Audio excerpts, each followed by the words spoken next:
N'oubliez pas l'hospitalité, car en l'exerçant, certains ont sans le savoir reçu et logé des anges, nous dit Hébreux 13, verset 2. C'est avec beaucoup d'hospitalité, de joie et de bonté que nous recevons tous les jours dans cette émission, les matins, dans la matinale de notre Seigneur et Sauveur Jésus-Christ, dans Wake Up sur Lumière du Monde Télévision. Bonjour, Pasteur Toumou. Bonjour, Aniel. Vous allez bien? Oui, ça va. Alors, comment votre réveil les matins? Comment ça se fait? Tous les matins, mon réveil s'est fait en douceur. En douceur, hein? Oui. Calme, tranquillité. Oui. Le Seigneur a assuré la nuit. Oui. José Dioba, réveil aussi en douceur? Oui, par la grâce de Dieu. Bonjour, Aniel. Bonjour, hein? T'es très doux ce matin. Ouais, C'est dû à quoi? c'est un peu la fatigue. Un peu la fatigue. Ouais, mais Dieu est fidèle. J'espère que t'as mangé, hein? C'est le matin, on vient de se réveiller. Kate Shalom, réveil aussi en douceur, hein? Toujours en douceur, voilà. Moi, je suis la douceur. Je suis une femme, la donc je suis la douceur. Donc tous les matins, La douceur c'est faite même chair. comme ça. C'est ça, faites cher. Avec un pantalon de couleur vert fluo. C'est ça. Non, c'est parce que c'est la douceur que c'est fluo, tu vois. Non, ça t'entend pas trop. On a la couleur de la douceur aujourd'hui. Tonton Léon, shalom. Shalom Aniel et shalom à nos amis. Le ministère avec les enfants, ça se passe bien? Ça se passe bien. Les parents aussi, hein? Oui, par la grâce de Beaucoup Dieu. de questions. Oui, on a de très bons retours. Très bons C'est retours. encourageant. Encourageant. Aujourd'hui, justement, on parlera du rapport ou des défis qui existent dans la relation mère-fille. Oui, souvent les mères et leurs filles ont des rapports conflictuels. Et souvent on ne comprend pas pourquoi. Donc on aimerait aborder un peu le sujet pour revenir sur ce que les mères savent et puis les encourager dans leur rôle et dans leur relation aussi. Voilà qui est bien intéressant. Chère maman, restez avec nous. Tonton Léon va toucher une question très sensible, les défis relatifs donc, dans les relations mère-fille. Avec Kate dans le Trickbox. Alors, dans le Trickbox aujourd'hui, nous parlerons de la procrastination. C'est quoi la procrastination? La procrastination, d'abord, ça vient du mot latin, procrastinus, signifie mettre au lendemain. Donc, pro qui signifie en avant et castinus qui signifie au lendemain. Donc, j'appelle ça le syndrome de mettre après. Donc, je dois envoyer un mail à Agnès. Bon, après, je vais le faire. Je dois faire la vaisselle. Oh, après, je vais le faire. Le souci avec ce syndrome-là, c'est le fait de ne pas atteindre ses objectifs et puis on peut hypothéquer même son avenir. Wow. Parce que le fait de remettre à demain, finalement, on n'arrive pas à faire quelque chose de bien, on n'arrive pas à s'organiser, on n'arrive pas à produire, à être productif. Donc, on va en parler aujourd'hui dans le Trickbox. Merci Kate. Avec José Dioba dans Culture Actuelle, saviez-vous? Alors, dans Culture Actuelle, on va présenter deux ouvrages. Le premier ouvrage est intitulé La puissance de l'intégrité et le second ouvrage, Pasteur, vous êtes aussi des conseillers. Dans le Saviez-vous, on ira au Venezuela pour parler d'évangélisation. C'est quand 7000 personnes ont été évangélisées dans un stade de baseball. Intéressant ça. Vous connaissez le programme, le menu de cette émission de ce matin. Tenez-vous bien, nous allons maintenant méditer ensemble. Et c'est dans Méditons ensemble.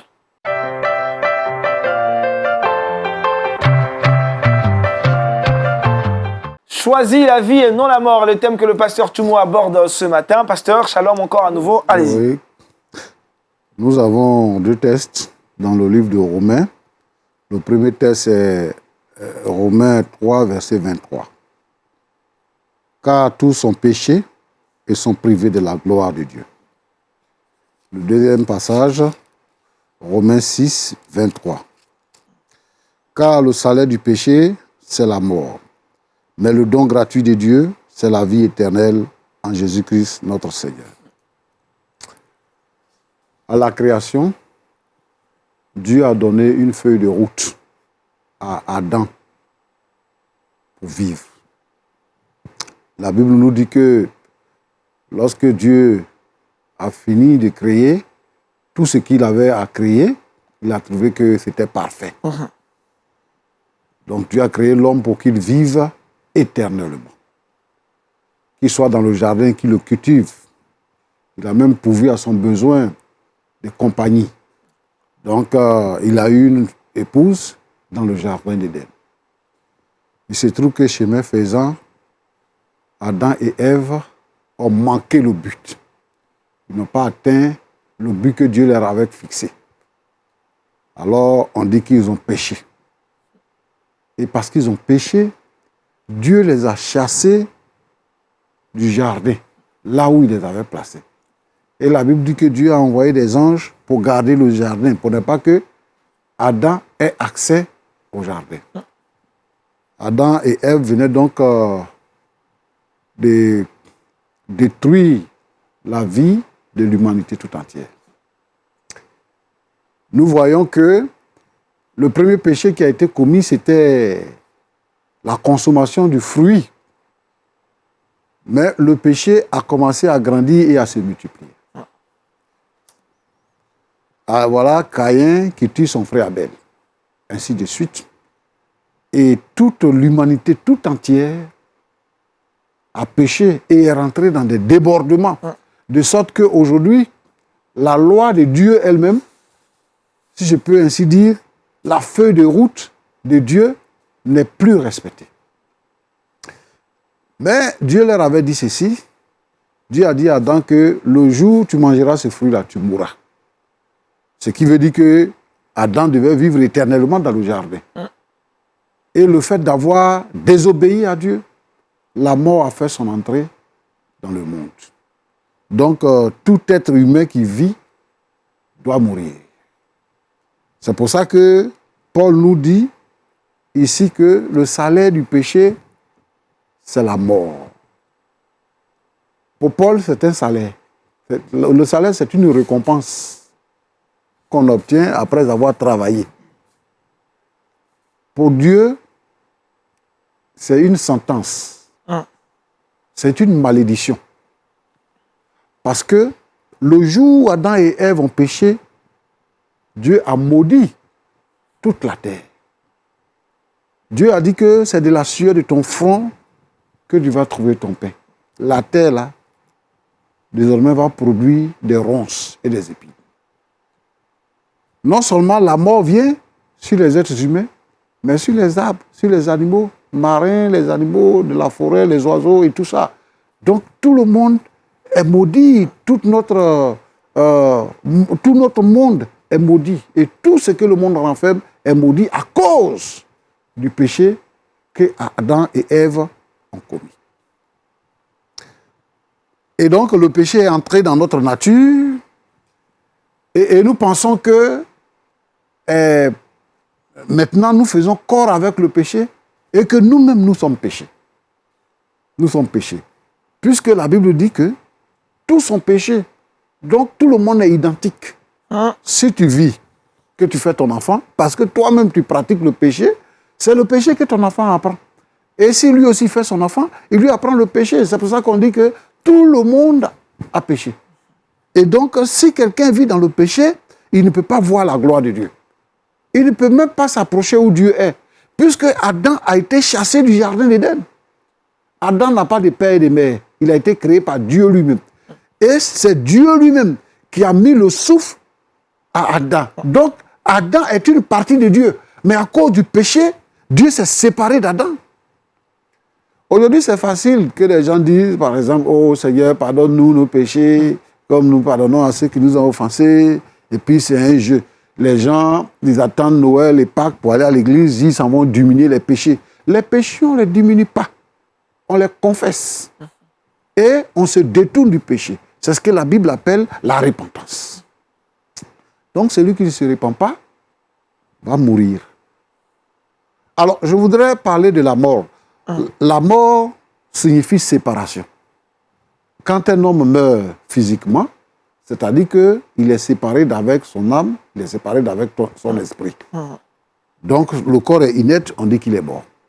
Mais en même temps que tu meurs, tu ouvres les yeux dans un autre monde. Si tu as connu le Seigneur, que tu as confessé tes péchés, et que tes péchés ont été pardonnés, tu vas dans la gloire céleste et dans la gloire éternelle. Mais si tu n'as pas connu le Seigneur, que tu meurs, tu vas en enfer. Je voudrais dire que Paul dit que la mort, là, c'est le salaire du péché. La mort, c'est le salaire du péché physique, mort physique comme mort spirituelle. La seconde mort, c'est le résultat du péché.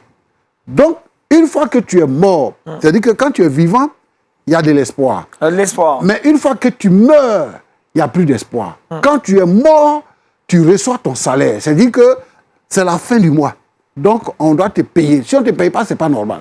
Donc, une fois que tu meurs, tu reçois ton salaire. Soit ton salaire, c'est pour la vie éternelle, soit ton salaire, c'est pour la mort éternelle. Amen. Et donc, aucune prière, aucun vœu ne peut changer le décret de Dieu. Ouf. Une fois que tu es mort, tu vas dans ta désir. Même si le monde entier veut, ils n'ont qu'à se mettre ensemble, ils n'ont qu'à faire des prières, ils n'ont qu'à voter et tout ça, tu es en enfer. Donc, ici, je suis là. Ce matin, certainement, il y a des gens qui disent, mais le péché, qu'est-ce que c'est que le péché? Qu'est-ce qu'on appelle le péché? La Bible énumère certains péchés que je voudrais lire. La liste est longue, mais je voudrais juste lire ceci. Allez, Dans Galates 5, verset 19 jusqu'à 21. Or, les œuvres de la chair sont manifestes. Ce sont l'impudicité, l'impureté, la dissolution, l'idolâtrie, la magie, les inimitiés, les querelles, les jalousies, les animosités, les disputes, les divisions, les sectes, l'envie, l'ivrognerie, les excès de table et les autres choses semblables. Je vous dis d'avance, comme je l'ai déjà dit, que ceux qui commettent de telles choses n'hériteront point le royaume de Dieu. Donc, si tu commets le péché, il n'y a pas d'excuse. La seule manière d'éviter la colère à venir de Dieu, c'est de se repentir. Amen. Amen. L'apôtre Jean disait pour son baptême, repentez-vous et convertissez-vous. Lorsque tu confesses tes péchés, se repentir, c'est reconnaître qu'on a péché, confesser ses péchés et décider de les abandonner. Abandonner veut dire ne plus reprendre, ne plus faire à nouveau, mais s'engager dans le nouveau chemin que nous avons embrassé. C'est une question de décision. C'est pour ça que quand on évangélise, on dit quels sont ceux qui décident de marcher avec le Seigneur. Il y a des gens qui disent que je n'ai pas la force de le faire. Mais une fois que tu décides de faire quelque chose, tu vas faire. Une femme, si un homme la drague, ça dépend d'elle. Si elle dit oui, elle a dit oui. Ça dépend d'elle. Si elle a dit non, elle a dit non. Donc, c'est pareil pour la vie éternelle. Si tu dis oui au Seigneur Jésus-Christ, la Bible nous dit que le sang de Jésus nous purifie de tout péché. À partir de ce moment-là, tu n'as plus de péché. Tu deviens une nouvelle créature. Voici les choses anciennes passées, les choses anciennes sont passées et toutes choses sont devenues nouvelles. Tu deviens une nouvelle créature. Désormais, tu reçois le statut d'enfant de Dieu. Amen. Et tu es en chemin pour le royaume de Dieu. Amen. Je voudrais inviter tous ceux, celles qui nous suivent ce matin, qui n'ont pas encore fait la paix avec le Seigneur, de savoir que chaque vie a une fin. Et c'est la vie après la mort qui est catastrophique. Je voudrais donc vous inviter à accepter le Seigneur, à confesser vos péchés. Que Dieu vous bénisse. Amen. Amen. Grand merci au pasteur Tchoumou ce matin pour cette exhortation. Choisis la vie et non la mort. Tonton Léon, le choix est donné à l'être humain, à l'homme, de faire, de se décider à aller en enfer ou aller au paradis, à choisir la vie ou à choisir la mort. Oui. C'est voulu volontairement par Dieu. Depuis Adam et Ève, l'une des capacités, sinon des dons que l'homme a reçus à la création, c'était le facteur choix, le libre arbitre, de pouvoir choisir. Tiens, les amis, dans le jardin, il y avait l'arbre de la connaissance du bien et du mal, il y avait l'arbre de la vie éternelle. Et la possibilité de faire un choix est divin. Adam et Ève l'ont reçu. Ils ont opéré un choix. Et toute notre vie est une succession de choix. On dit merci à Adam et Ève pour ce choix-là. Oui, oui. le choix d'Adam et Ève n'était pas bon. On a dit merci quand même. Oui, mais moi je crois que chacun de nous, chaque jour, est dans son jardin. Et dans son jardin. Ouf! Chacun dans son Éden. Hey. Chaque jour. Chaque Adam jour. et Ève ont eu leur Éden. On a nos pommes qu'on consomme tous les jours. Waouh! Certains d'entre nous-mêmes, ce n'est pas le fruit seulement. Ils ont pris les feuilles pour faire la sauce. C'est l'homme. Voilà, donc L'écorce, tout ça. on ne va pas condamner Adam et Faut Ève pas les tout le condamner, temps. hein. Jésus-Christ est venu remettre le compteur à Remettre le zéro. compteur à zéro. Voilà. Donc, le choix nous appartient de l'accepter, d'avoir la vie éternelle, ou le choix de ne pas accepter et d'avoir une condamnation. Une condamnation. Kate, série, Moi, j'ai une question au pasteur. vas-y. C'est vrai, on a le choix, mais il y a des personnes qui vivent dans des situations, mais qui ont cette difficulté-là d'en sortir. Alors, comment faire pour vraiment... C'est vrai, j'ai envie de choisir Christ, mais j'ai encore ce péché qui me retient. Comment faire pour vraiment abandonner totalement le péché et puis faire le bon choix? Bon, en fait, quand on dit qu'il y a le péché qui me retient, le péché ne peut pas retenir quelqu'un. C'est quelqu'un qui pratique le péché. C'est-à-dire que si je veux voler, je médite et je décide. Je me lève, je m'en vais et je vole. Si je veux être avec une femme, je médite, je la convoite, ça prend tellement de temps. Jusqu'à ce que je me décide d'aller vers elle, de lui faire des messages. Et le temps, tout ce temps.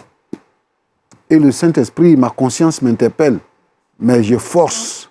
Et puis, j'arrive au bout. Maintenant, pour sortir du péché, c'est une délivrance. Parce que vous êtes tombé volontairement dans le péché, donc vous avez accepté la collaboration avec le diable. Mais quand le Seigneur vous a pardonné, il vous a libéré, vous avez compris. Donc vous dites non au péché. Mais si volontairement vous tombez dans le péché, finalement on va appeler ça un lien. Vous tombez dedans, vous ressortez, vous tombez dedans, vous ressortez, vous retombez dedans. Mais si vous décidez aujourd'hui, quand vous parlez au Seigneur, quand on prie, le Seigneur nous entend et il nous exauce. Amen. Et il nous délivre. Amen, amen. Le Seigneur nous entend, il nous délivre. C'est un message très, très, très fort pour nous ce matin.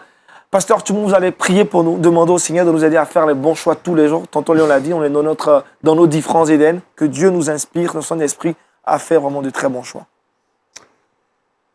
Seigneur, le diable est un menteur. Amen. Le diable est le destructeur. Il est venu pour prendre la vie des hommes. Il est l'accusateur. Il nous accuse dans notre conscience. Je veux prier pour tous celles, Seigneur notre Dieu, qui ont entendu ta parole. Seigneur notre Dieu, qui sont liés par un péché quelconque, qui n'arrivent pas à s'en sortir. Ce matin, je brise les liens. Je brise le pouvoir du péché. J'ai anéanti la force du péché. Et dans le nom de Jésus-Christ, je mets en liberté tous ceux qui sont esclaves du péché, esclaves du diable. Seigneur, que ta parole touche les cœurs et que les vies soient sauvées. Bénis chacun, Seigneur, au nom de Jésus-Christ. Amen. Amen. Amen. Merci au pasteur Tumon. Je rappelle le thème de ce matin, choisis la vie et non la mort. Et nous avons également choisi de nous informer auprès de Josué Dioba dans Culture Actu et c'est maintenant.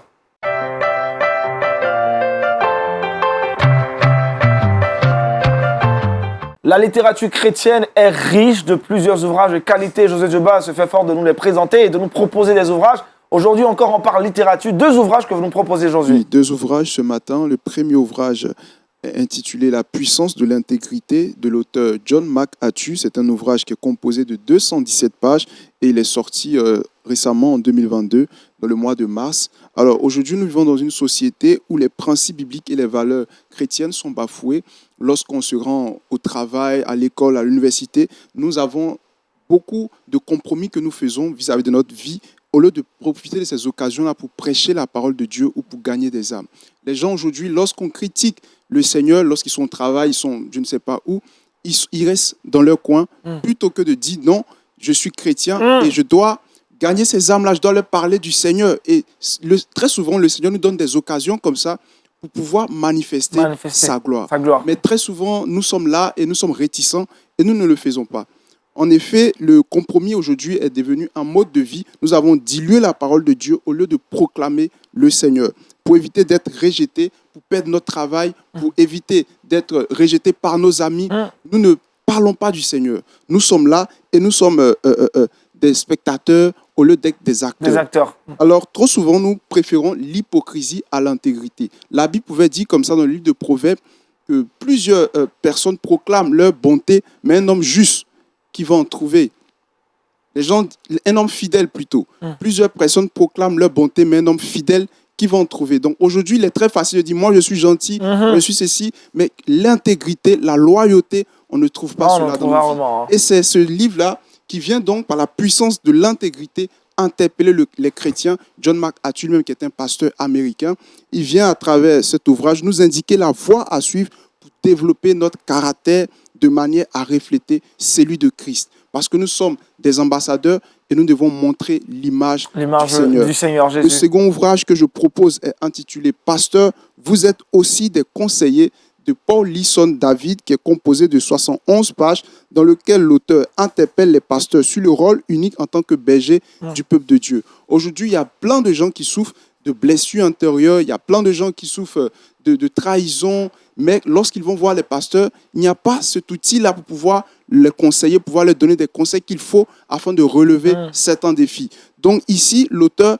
essaie d'interpeller les pasteurs pour leur dire non, il ne suffit pas seulement de prêcher, mais il y a aussi ce volet conseiller. Il faut qu'on puisse conseiller les fidèles, il faut qu'on puisse aider ces personnes-là qui souffrent, qui passent par des moments difficiles, afin de pouvoir refléter la gloire du Seigneur. Alors il affirme ceci dans cet ouvrage, si vous êtes pasteur, vous devez absolument lire ce livre, et pas seulement une fois, lisez-le encore et encore, en priant pour que sa magnifique vision devienne votre modèle de ministère au quotidien. Selon lui, de pasteurs ne se sentent pas outillés, assez de pasteurs ne sont pas outillés pour aider les chrétiens. Voilà un peu ce qu'on résume de ces deux ouvrages. On pose un ouvrage sur l'intégrité et le second sur la question donc, des relations qui existent entre le pasteur et ses fidèles pour répondre à leurs besoins. Qu'en dites-vous? Oui, l'intégrité est l'une des valeurs que ce monde est en train de perdre.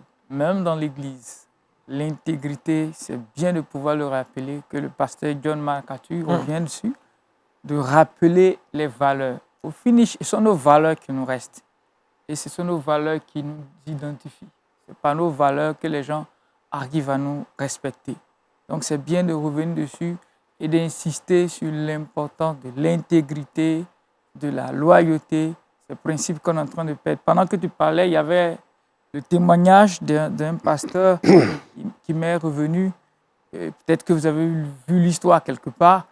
Il était affecté dans une ville très difficile où l'église ne se développait pas. Donc lui venait prendre le relais pour remplacer un pasteur. Et il a pris le bus. Il a payé son ticket. Et quand il est allé s'asseoir, il s'est rendu compte qu'il avait la monnaie en plus. Que le chauffeur s'est trompé.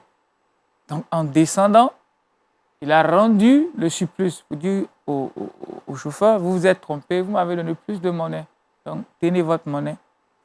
Et quand il descendait, il lui a dit, vous êtes le nouveau pasteur de la ville. Il dit oui. Ce dimanche, je viendrai faire le culte chez vous. C'était un test d'intégrité.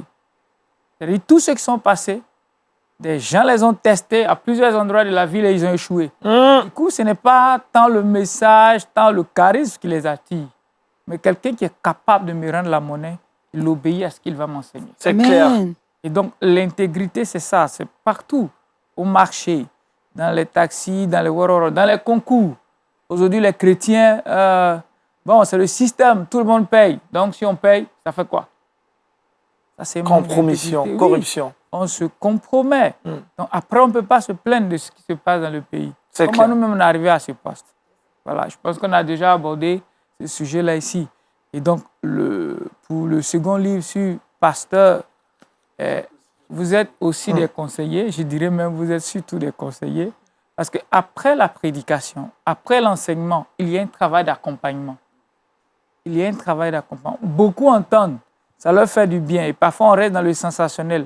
Waouh, le message était super. Mais après, il faut voir selon les réalités de ceux qui ont reçu, selon les personnalités, chacun intègre la parole de façon différente. Donc, selon ma réalité, cette parole peut me toucher, mais combien de jours? 2 jours après, c'est parti. D'autres vont garder un peu plus longtemps. Mais le counseling, l'accompagnement, l'écoute, tous ces éléments-là vont permettre d'avoir des chrétiens qui ont une foi assez solide, qui vont intégrer la prédication et le message. Le message. Je veux dire, un pasteur doit être conseillé. Un pasteur doit être conseillé. Pasteur, tout le monde, vous êtes un conseiller. Bon, écoute, on le sait déjà à point, d'accord. Parfois, c'est dur, mais pasteur, tout le monde tape fort sur la table, sur les ouvrages que José nous propose. Oui, parlant du pasteur qui doit être conseillé, tous les pasteurs sont des conseillers. Mais seulement que nous avons constaté que les pasteurs n'ont pas suffisamment de temps. De temps. Pour s'occuper de tous les chrétiens. Ce qui fait que souvent, il y a certains chrétiens qui sont lésés, donc qui perdent la foi, qui abandonnent l'Église et tout ça. Je pense qu'il faudrait que peut-être on mette en place un système pour pouvoir assister tout le monde. Les pasteurs qui sont en ville, les membres de l'Église sont nombreux. Il y a d'autres activités à côté du fait que les gens viennent à l'Église. Et puis, les gens qui sont au village, souvent, il n'y a pas suffisamment de moyens. Le pasteur est obligé de travailler, d'aller ceci, cela, pour s'occuper de sa famille. Donc, souvent, il n'a pas le temps de pouvoir s'occuper entièrement des chrétiens. Voilà. Donc, je pense que les chrétiens aussi doivent comprendre. Et je dois également ajouter que le pasteur a des collaborateurs. Il peut y avoir pasteur adjoint, il peut y avoir ancien et diacre. Il faudrait que les collaborateurs du pasteur se mettent au travail et qu'ils aident le pasteur dans cette œuvre d'encadrement des chrétiens. D'accord. Pour que l'Église aille de l'avant.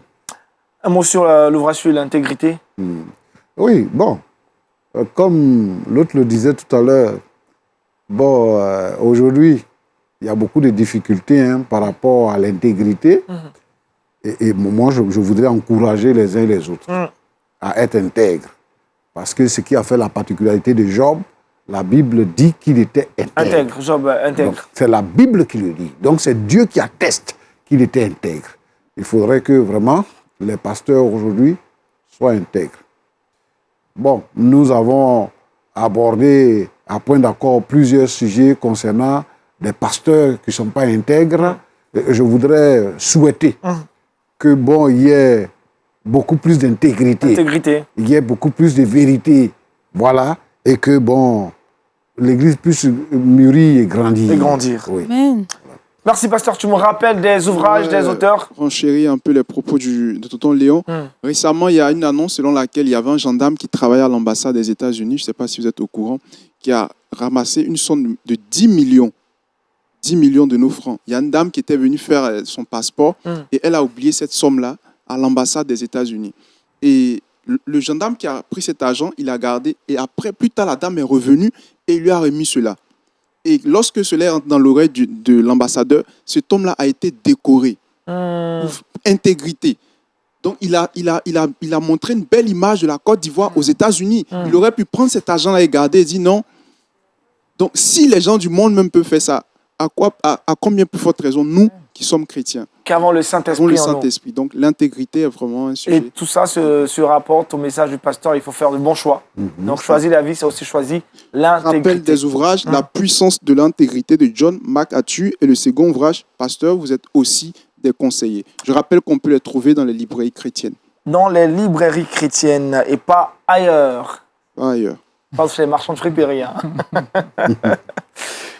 Allez, il est temps pour nous de nous entretenir avec tonton Léon. On parle de relations mère-fille. Il y a de véritables défis dans ces relations. On en parle dans le Kids Time.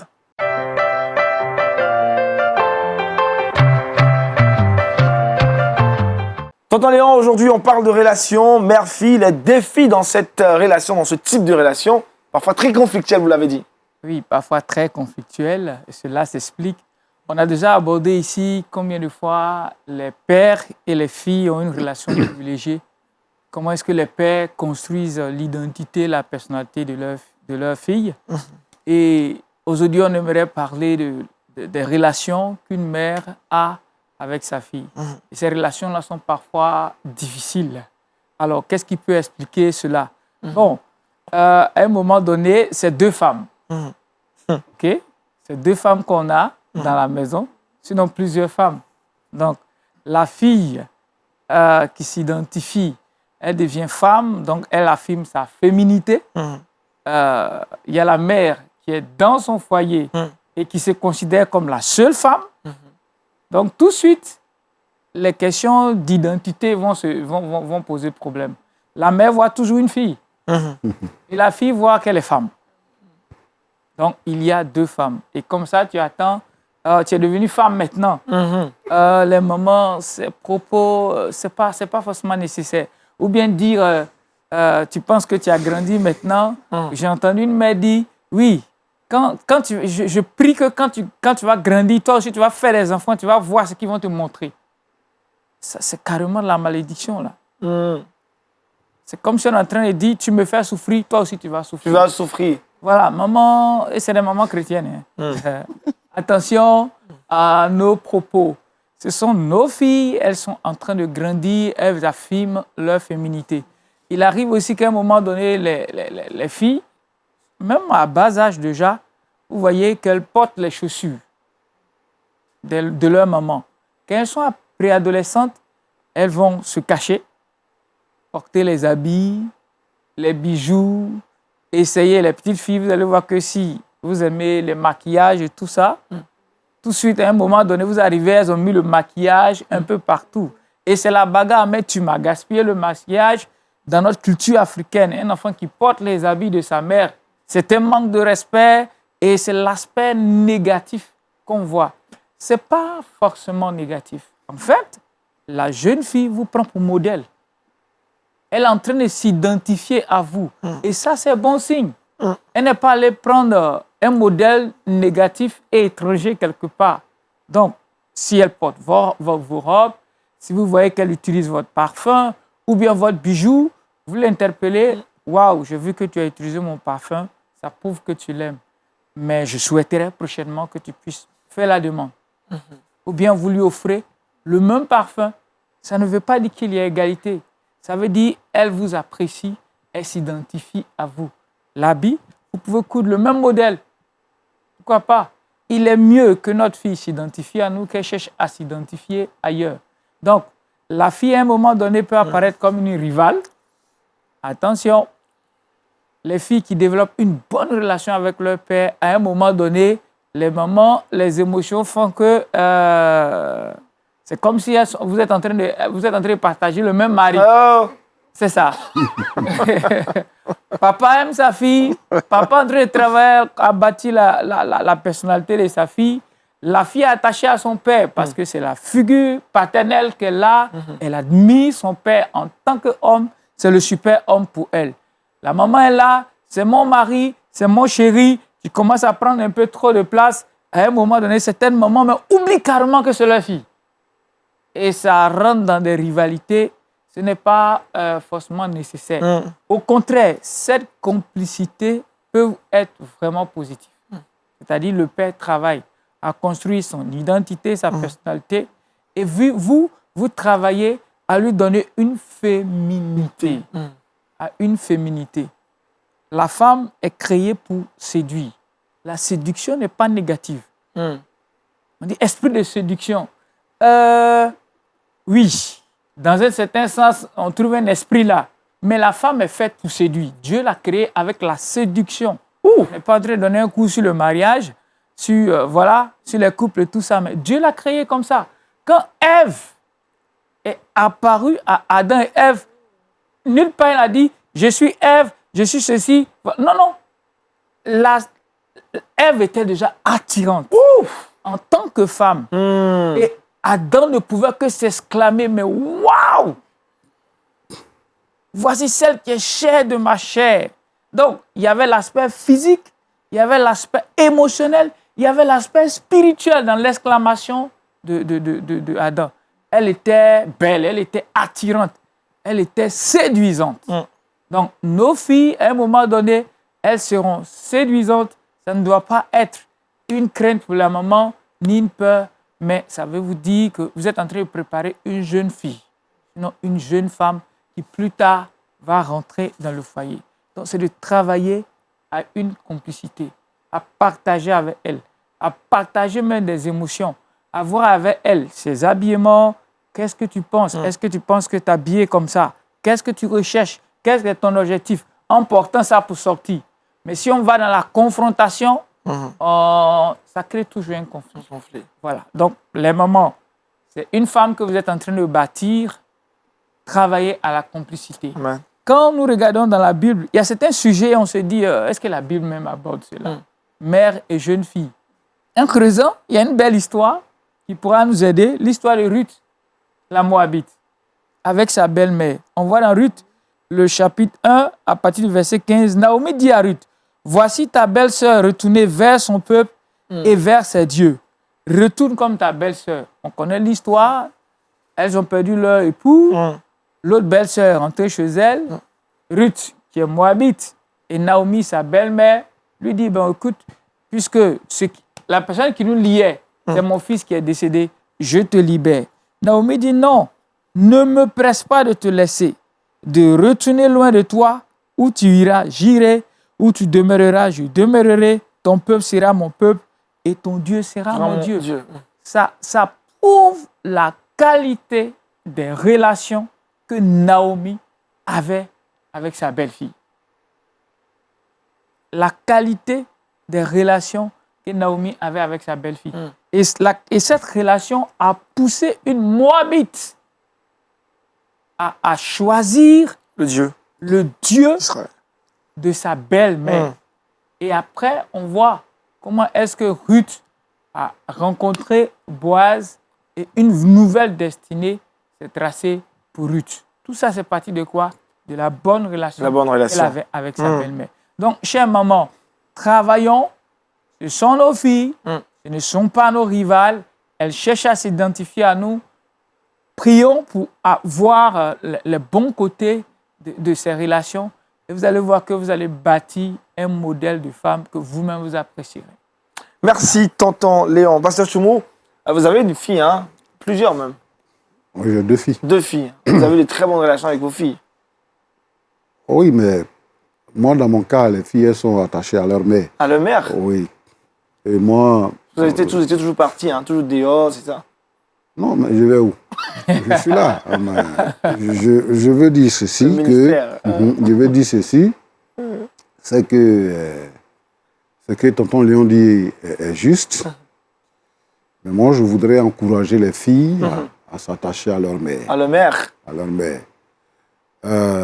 Parce que elles sont des filles, dont des femmes en devenir. Elles doivent être avec leur mère pour apprendre la vie de la femme avec leur mère. Ça, c'est la première chose. La deuxième chose, c'est que nous avons été amenés à constater que la situation du péché s'est aggravée et que certains pères sont attirés par leurs propres filles. Il faut créer les conditions. Quelqu'un disait comme ça que si tu fais un enfant, que tu fais une fille, il ne faut pas y va porter les habits des garçons. Si tu fais un garçon, il ne faut pas y va porter les habits des filles. Parce que s'il porte les habits des filles en grandissant, il va se considérer comme fille. Il va faire ce que les filles font. Donc, moi, je voudrais encourager les mamans à ne pas considérer les filles comme des rivales, mais je voudrais surtout encourager une complicité entre les mères et les filles pour que les filles soient attachées à leur mère pour apprendre auprès de leur mère. Voilà qui est bien clair, pour apprendre auprès de leur mère. Touré Kouda, disons. Non. Quelle série. Quelle série. Je sais, elle et moi, nous avons une bonne, vous avez une bonne relation. Bonne relation. Et toujours la mère est... C'est un peu comme les mères. Moi, j'ai plutôt un additif. Dans mon cas, assez rapidement. J'étais très attachée à papa. Et donc, maman se plaignait. Tu es tout le temps avec ton papa, c'est à lui que tu racontes tout. Et moi, je suis délaissée. Elle se plaignait. Et moi, bon, je faisais comme ça jusqu'à ce que le vieux décède. Quand papa est décédé, j'étais obligée de me rabattre sur mon père. Tu n'as plus le choix, hein, madame. Je n'ai plus le choix. Donc aujourd'hui, on a développé cette intimité au point où, maintenant que je ne suis plus à la maison, d'autres disent, ah mais on ne voit plus ta maman. Hein. Avant, au moins, s'asseoir devant la porte, on vous voyait. Mais maintenant, quand tu passes, le portail est fermé, elle est dedans, bien la voyager. Je dis non, elle est là. Tu n'es pas là. Donc, voilà, elles se sentent seules puisque je suis l'unique. Donc, c'est encore plus difficile pour elles. Mais c'est parce qu'on a développé une bonne relation. Et donc, je pense qu'il n'est pas tard. À tout moment, on peut rattraper. On peut rattraper, il n'est pas tard. Faut pas qu'on dise non, elle a grandi maintenant, donc je ne peux plus rien faire. Non, on peut encore rattraper cette intimité. On peut encore rattraper cette intimité. Merci, qui est un très bon sujet de Tonton Léon, les défis relations. Mère-fille, on va parler maintenant procrastination avec Kate Seri dans le Trick Box et c'est maintenant.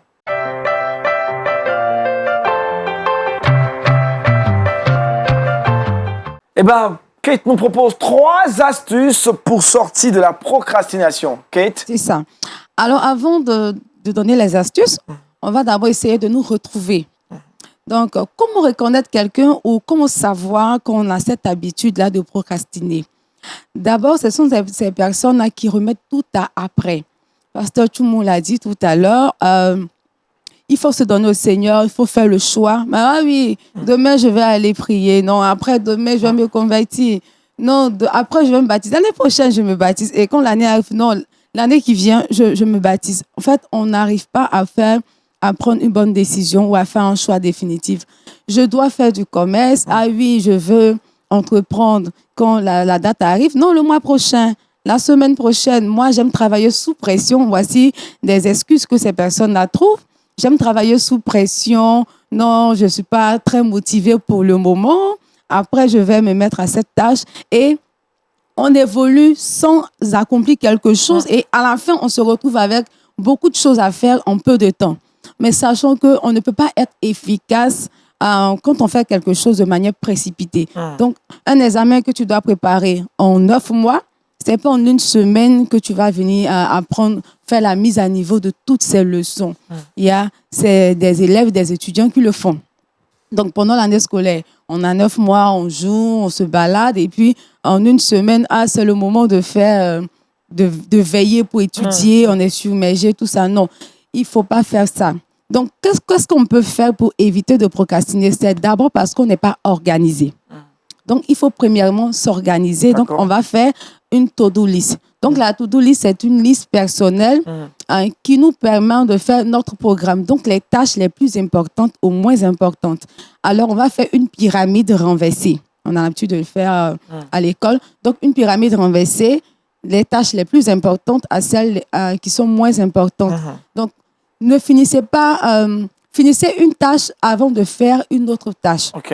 Donc, si ce matin, j'ai décidé de prier avant de sortir de la maison, Aniel, par exemple, décide de prier avant de sortir de la maison. Quand tu te lèves, tu pries avant de prendre ton téléphone. Parce qu'il faut s'éloigner de toute zone de distraction, de toute source de distraction. Donc, premièrement, notre to-do list. Deuxièmement, on va s'éloigner de toute source de distraction. Donc, j'ai dit, je dois prier tous les matins. Donc, je me lève quand l'envie vient et quand ta conscience et le Saint-Esprit te dit « Ah, tu avais prévu prier ce matin. » Je prie en même temps.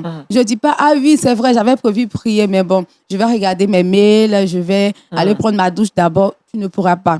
Et quand on fait ça, après, on dit « Non, quand je serai au bureau, je vais prier. » Arrivé au bureau, on n'arrive plus à prier. Bon, je vais aller saluer mes collègues et puis on ne prie plus. Donc, il faut prier et s'éloigner de toute source de distraction. Donc, premièrement, la to-do list. Deuxièmement, s'éloigner des sources de distraction. Et puis, troisièmement, il faut prévoir des récompenses. Des récompenses. Donc, prévoir des récompenses pour soi-même. Donc, si aujourd'hui, j'ai pu accomplir une tâche, ce soir, par exemple, je m'offre une glace. Donc, tout simplement. Donc, aujourd'hui, je prends dans le cas de quelqu'un, de pasteur Choumou. Donc, le pasteur qui, aujourd'hui, a décidé de recevoir les fidèles pour leur donner des conseils. Donc, aujourd'hui, j'ai prévu donner des conseils à 10 membres de l'Église. Alors, tant que je n'ai pas fini de recevoir les 10 membres de l'Église, je ne prends pas ma pause. Et donc, si je finis de recevoir les 10 membres de l'Église, je me donne comme récompense de manger un bon poulet braisé, un bon plat de poulet. Et donc, ça nous motive à avoir cette force-là pour pouvoir accomplir notre tâche de manière efficace. Donc, voici 3 astuces qu'on pourrait faire, qu'on pourrait adopter pour éviter de procrastiner. Voilà. Merci, Kate Série. 3 bonnes astuces pour arrêter, pour lutter contre la procrastination. On retrouve, sans plus tarder, maintenant Josué Djouba dans le Saviez-vous.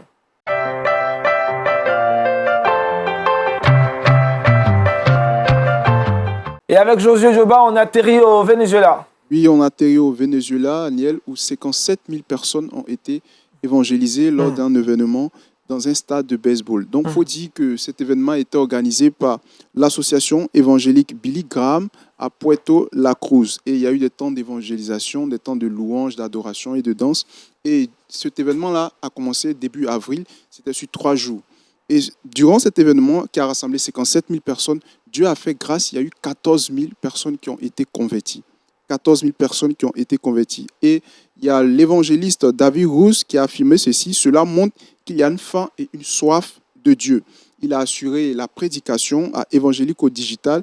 Et durant tout cet événement-là, des gens sont venus même avant que l'événement ne commence, 4 heures avant, tellement ils avaient une soif de pouvoir entendre, de pouvoir recevoir quelque chose de la part de Dieu. Et je pense que c'est un événement qui a marqué des vies, et cela malgré les embouteillages, les difficultés qu'il y avait. Il y a une forte mobilisation. Il y a eu 14 000 personnes qui ont donné leur vie à Jésus sur 57 000.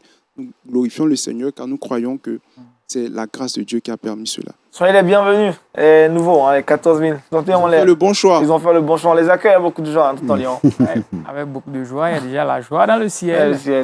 Et ça encourage pour dire que l'évangile avance. L'évangile avance. On a l'impression que le monde va de mal en pis. Mais toutes les initiatives qui sont prises de par le monde, Dieu agit, le Saint-Esprit agit, la parole avance, des vies sont encore gagnées au nom de Jésus. Au nom de Jésus. Pasteur Tchoumou. Nous prions pour la Côte d'Ivoire, nous prions pour l'Afrique. Que des occasions soient trouvées et que l'évangile soit proclamé pour que nous puissions gagner des âmes au maximum. Au maximum. Merci Josué pour cette info. Rapidement, le verset boussole, Kate. Le verset boussole, Deutéronome 30, le verset 15. Vois, je mets aujourd'hui devant toi la vie et le bien, la mort et le mal, car je te prescris aujourd'hui d'aimer l'Éternel ton Dieu, de marcher dans ses voies et d'observer ses commandements. Amen. Choisissons la vie. Amen. Le pasteur Tchoumou nous a fortement exhorté là-dessus ce matin et on croit naturellement que vous avez choisi la bonne part en nous suivant sur Lumière du Monde Télévision. On vous communique également cette vie que Christ nous donne. Merci Pasteur Tchoumou. Merci Tonton Léon. Merci à Kate. Merci également à José Djouba, à toute l'équipe de production, de réalisation de Wake Up. Demain, vous serez avec Daniel Kragby. On termine en beauté cette semaine, le week-end déjà avec cette belle émission le vendredi matin. Que Dieu vous bénisse richement. Excellente suite de programmes sur Lumière du Monde Télévision, la vie chez vous. Shalom.